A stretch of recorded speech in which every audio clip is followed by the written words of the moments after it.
Okay, cool. That's that. We talked about polar molecules, right? Yeah. I mentioned them. Here's my official definition of polar molecules. It's a molecule that has a positive and a negative end. The example, of course, the example is a water molecule.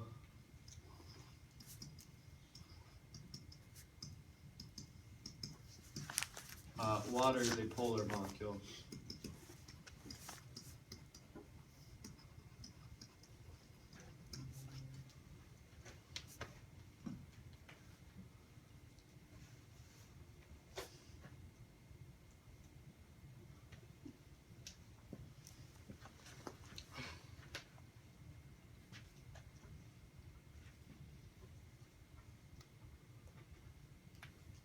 I'm going to go back and make one note on this, I forgot. This process, where you rip the atoms off of the salt crystal, has a name. That name is dissociation. You know what, I'm going to do that for a little thicker.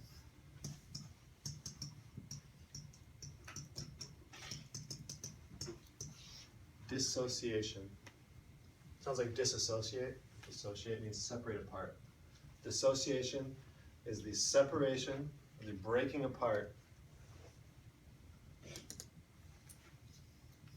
Too far.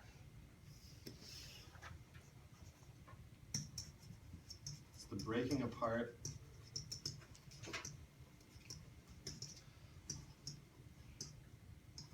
of an ionic compound. As it dissolves in water.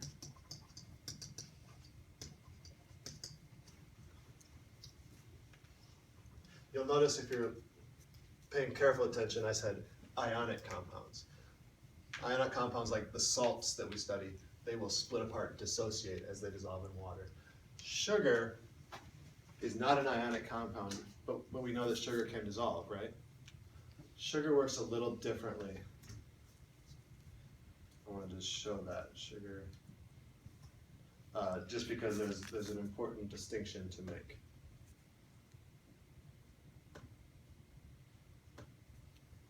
So dissociation can happen in water? It's primarily going to happen with ionic compounds dissolving into a polar solvent. The most common polar solvent is water, but there are other polar solvents out there. This is what it looks like for water, or sugar in water. Sugar is going to be a crystal of like millions and millions of these molecules. This is a sugar or a sucrose molecule. It's a bunch of carbons and oxygens and hydrogens together. Each of those molecules is like crystallized into the crystal sugar, right? But when you dissolve it in water, the water comes in and it doesn't break apart each atom, it pulls one molecule off. And it keeps that molecule together because that molecule is very, very strongly bonded to itself. And the water is not strong enough to rip it apart. Also, if you ripped that apart, it would no longer be sugar. It would now be atoms of carbon and hydrogen and oxygen, which is not sugar. Does that make sense? It's still this, the reason this can happen is that sucrose is a polar molecule.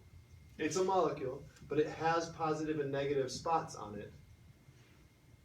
So it can be pulled off and it's surrounded by water molecules. But it doesn't need to be separated to do that. So the key here is that polar solvents can dissolve polar solutes.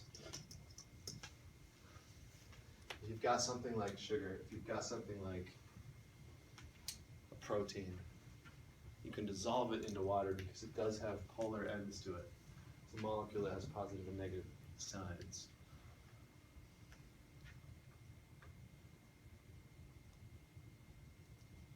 We're going to talk next about nonpolar, but Blaine has a question. Yeah?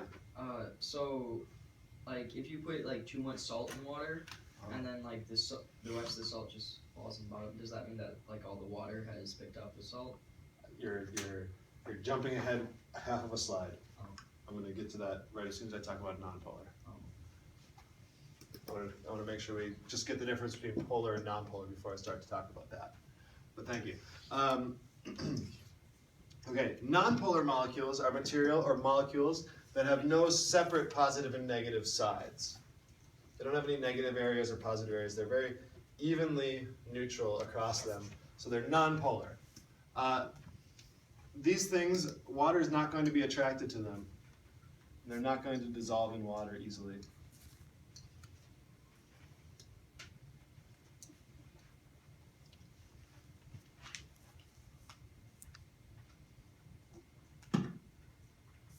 I always get the same answer to this question.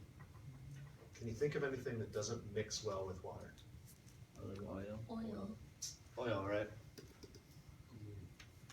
The reason oil doesn't mix with water, It floats right on top of it. yeah, and like molecularly, chemically, what's happening? Why does it do that?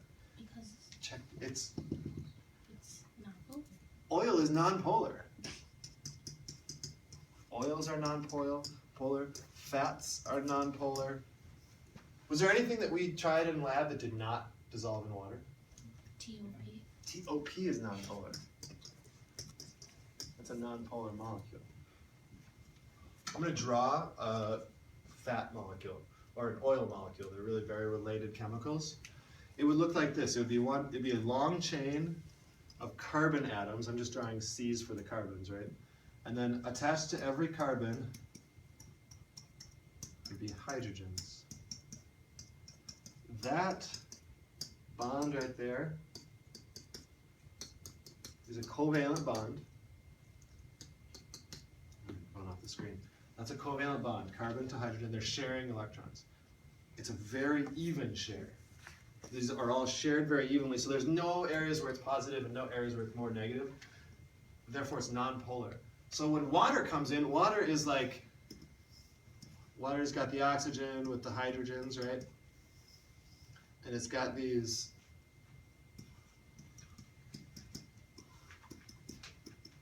it has all these little areas on it where like this part's positive and this part's negative.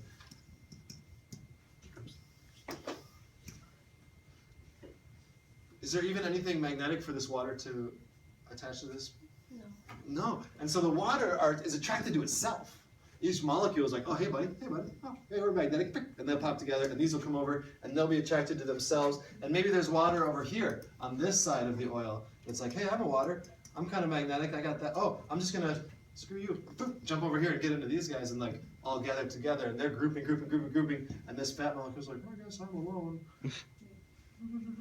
Unless another fat molecule is nearby that's also nonpolar, and then they can sidle up next to each other, and there's an attraction there. They'll get very close to each other, and they'll form something called a London dispersion attraction, where the electrons will actually vibrate in sync with each other very soon. That's pretty sweet. And they'll actually be able to be attracted that way. But it's much less strong than the hydrogen bonds in water. The water's hydrogen bonds are way stronger. And so the water will group together by itself and force the oil out. Okay. Cool. Oh wait.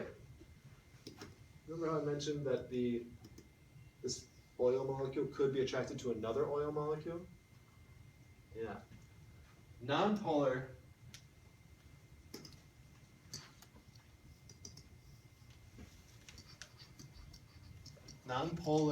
solvents can dissolve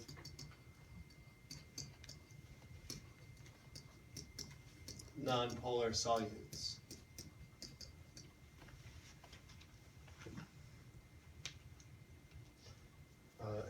Has anyone had tree sap land on their car? Is that easy to clean off? So, It's a bear, right?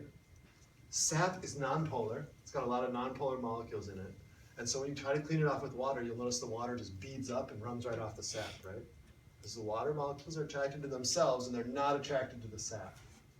So you need to find a nonpolar solvent that can dissolve the tree sap. Your best bets would be like isopropyl alcohol.